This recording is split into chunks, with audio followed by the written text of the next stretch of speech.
And welcome to the first show of Fear the Walking Dead with yours truly, Denise Harris. And this is our first show with Fear that we've done. So I think we're going to do episodes 1 and 2, the season premiere, and of course this past Sunday's episode. So I hope you're all out there listening. Hope you've all watched it. Okay. Fear the Walking Dead season premiere. What can you say about it? Well, we can say a few things. There's a fundamental disconnect between the way characters act in Monster and the way we want them to act. The viewers have certain expectations about zombie stories, of course. In Fear the Walking Dead, showrunner David Erickson does not prioritize satisfying them in this season's premiere. The decision wasn't surprising. Given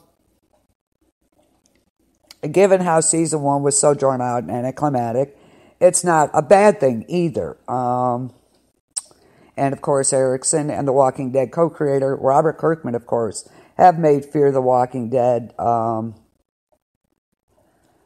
a slow burn family drama that also happens to be a zombie thriller, of course. Gutsy choice, right?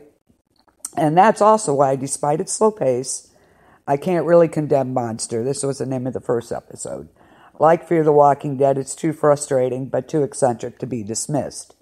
The opening scene, which picks up right after the season 1 finale, our protagonists are on the beach, moments away from being rescued by Strain and Nick, but Chris does not want to go. His fight or flight response has led him to dig in his heels. This was the season 1 finale, of course.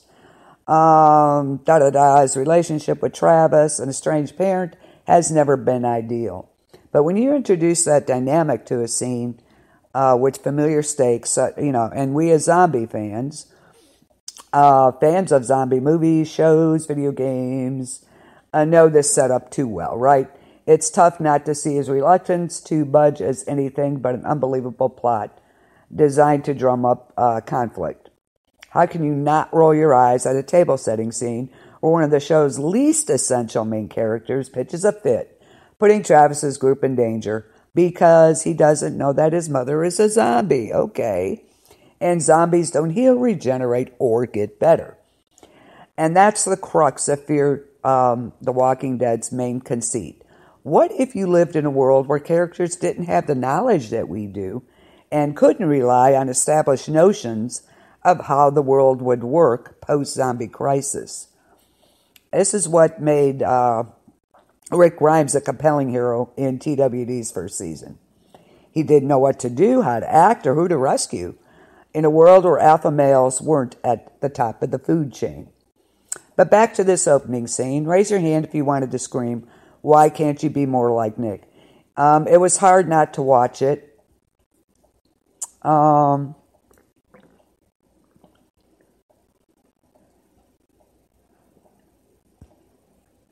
Let's see. So that kind of sums up Fear the Walking Dead.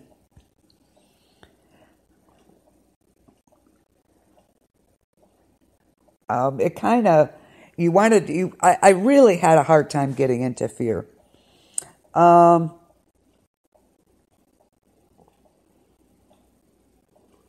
Because of the characters. I wanted to scream at them and say, "What is wrong with you? Don't you know what's going on?" No, apparently they didn't. I think that explains some of what goes on in Fear if you've had a hard time with it. I really did. I'm hoping, I've watched so far so good.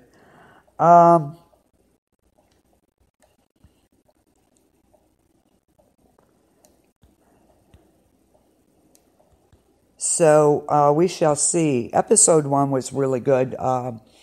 Morgan does the crossover well.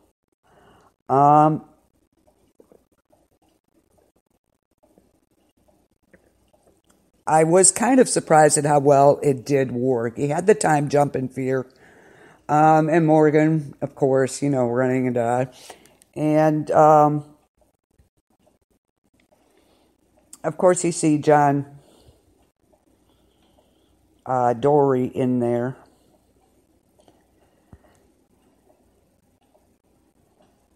And I lost my place here. But John Dory, out there. And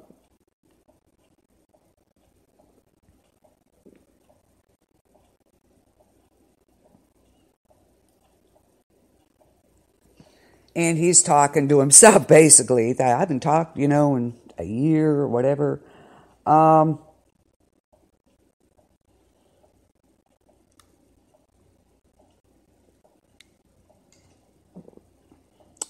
And, he's like, who's out there, sir or madam?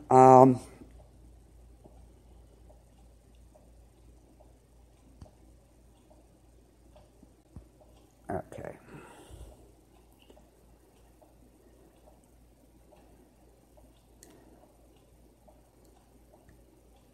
And Morgan's out there. You see him you see the walker, and then boom, gets shot. Morgan was about to kill it, but John got to it first, right?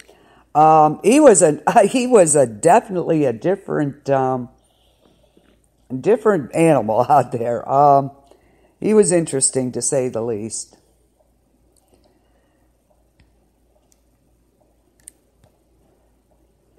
John Dory with an IE, not an RY, like the fish. So that is how that started. Out in the woods. Come on, you can sleep in the truck, and he got this candy he wants to.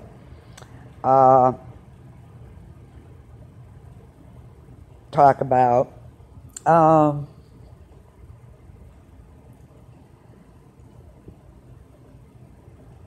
And he tells Morgan he could sleep in the back, or vice versa if he wants. And Morgan's like, no, that's okay. But he ends up sleeping in the back of the truck. Well, not sleeping. But he, he's in there. John's a snoring.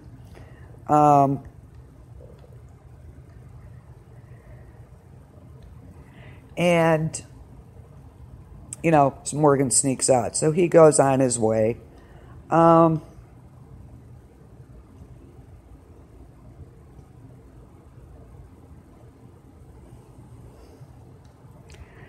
And he comes across I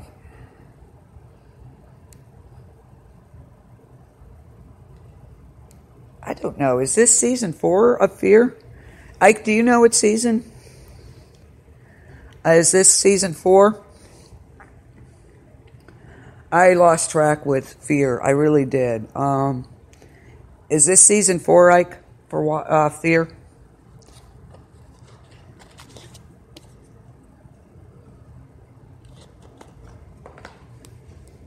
I'm not sure. Yes, okay. Season 4. Okay. It's last year's that was recommended to me, season 3. Rick says it is, they really picked up the game. But I had a real hard time with this. And a bigger fan than we ever realized, The Walking Dead's Morgan. He makes his premiere.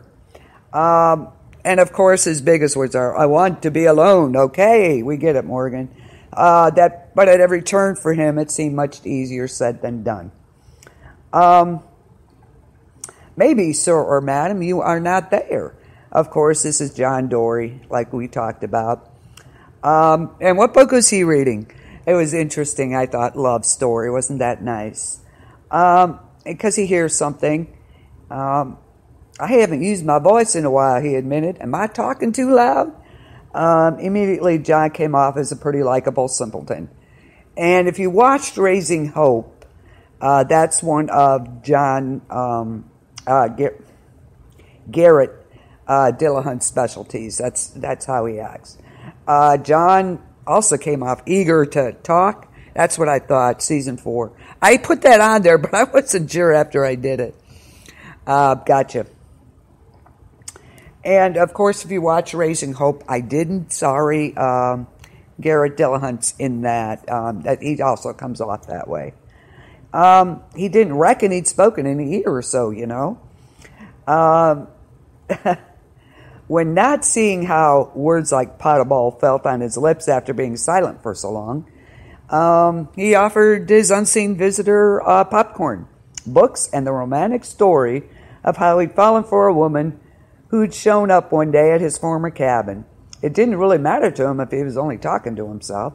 If he told the story aloud, he figured he'd picture it, and he did. Finally, just as the stranger was about to stick a walker, John shot him and asked the question that gave the episode its title. From there, we flash back to Morgan living in the Heaps and had once been the home of Jadis, of course, now known as Anne, and the Scavengers. And aside what you'd imagine the smell was, it was a pretty sweet place to live, wasn't it? You think it is? Ike says he thinks fear is more relatable. Okay, I can see that in a way. But, that was a pretty sweet pad. We knew, thanks to the home tour, it still got to mean something. Of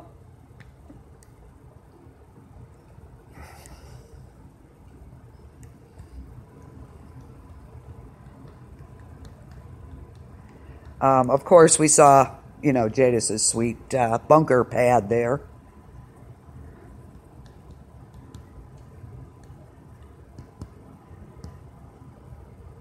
So, trouble was, people kept knocking on the wannabe loner's door. Not the Jehovah's Witnesses either. First, Jesus came by and asked him to rejoin civilization, of course. Carol came by, and just when Morgan had to be wondering if somebody had hung a Grand Central Station sign outside, Rick popped by. Hello. You can hide, but you can't run, he said, in a way that made it sound less like an ominous threat than it looks. Rick remembered his first post-apocalyptic friend. Say that 10 times. Friend, not only that he wouldn't be there if not for Morgan, but that a lot of people are here now because you helped me right at the beginning. Okay, West Coast. Yeah, I could see. That's probably why I don't relate. I had a really hard time with this show at the beginning. I really did. A lot of people are here now because you helped me out right at the beginning. When Morgan remained unbudgeable, Rick left, and the crossover started. You some kind of karate man? Headed out of Dodge, Morgan, tormented as ever, stopped at a crossroads to think and rethink about what his friends had said. But ultimately, he decided to keep going. What he meant when he mumbled, "He'll know what it is," beats me. We still don't know, right? Okay. And Ike says, because it's more West Coast, because I live northwest of the original. Okay. I got you on that. Okay. Before long, Morgan was driving cross country, and when not driving, walking. A lot. So much walking. Seriously, his Fitbit had to be exploded at some point, like boom.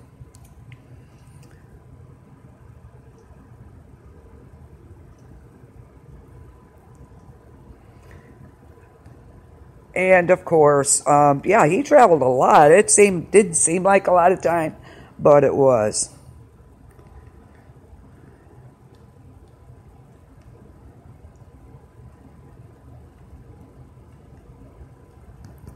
Okay, so, and then he happened upon an injured guy in a station wagon. The guy's like, "Close the door, please." He offered some medical supplies to him, but he's like, "No, take it, go away."